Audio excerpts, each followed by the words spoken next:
When Mexico sends its people, they're not sending their best. We need somebody that literally will take this country and make it great again. I am officially running for President of the United States, and we are going to make our country great again.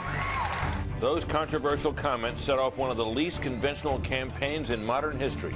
Against all odds, Donald Trump, the New York City billionaire with no political experience, was running for the presidency. Skeptics pounced. And which Republican candidate has the best chance of winning the general election? Of the declared ones, right now, Donald Trump.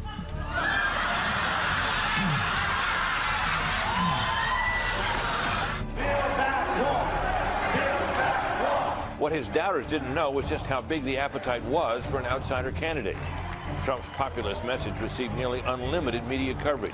By the first debate, he was the clear frontrunner. You've called women you don't like fat pigs, dogs, slobs, and disgusting animals. Your Twitter account... Only Rosie O'Donnell. Trump dominated the airwaves by repeatedly taking on reporters and refusing to waver from his hardline stance on immigration. Excuse me, sit down. You weren't called. Sit down. Sit down. Sit down. Go ahead. No, you don't. You haven't been called. Go back to Univision. He packed stadiums with tens of thousands of enthusiastic supporters. He took out his Republican opponents by giving them nicknames that seemed to stick. That was my job, to get along with people. But the simple fact is... Excuse me, 1 second. No. I didn't want to... The simple fact is, Donald, you cannot take... More energy tonight. I like that. Little Marco, by the way, is a joke artist, but you have to spell it right. It's L-Y-I-N apostrophe. Lion Ted, the Bible held high. He puts it down and then he lies. Betting markets, the media, and his rivals continued to doubt his chances, but Trump continued to dominate the polls, even amid controversial proposals such as this one. Donald J. Trump is calling for a total and complete shutdown of Muslims entering the United States until our country's representatives can figure out what the hell is going on.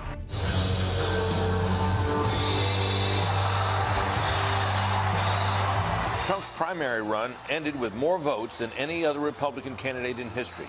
When he accepted the nomination, he inherited a fractured Republican Party, though, that needed to unify in order to win. I humbly and gratefully accept your nomination for the presidency of the United States. After the convention, Trump took a slight lead in the Real Clear Politics polling average, but that quickly crumbled. Instead of staying on message, Trump repeatedly attacked Kaiser Khan, whose son died a war hero in Afghanistan.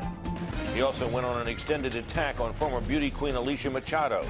Most damaging of all was an 11-year-old tape of Trump making extremely crude comments about women. You just start kissing them. It's like a magnet. You just right on the way. And when you're a star, they let you do it.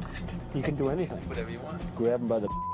Just for the record, though, are you saying that what you said on that bus 11 years ago, that you did not actually kiss women without consent or grope women without consent? I have great respect for women. Nobody has more respect for women than I do. In recent days, Trump has been bolstered by his opponent's struggle. He's closed the gap in many polls and embraced his role as an outsider who will take on Washington. When we win on November 8th, we are going to Washington, D.C., and we are going to drain the swamp.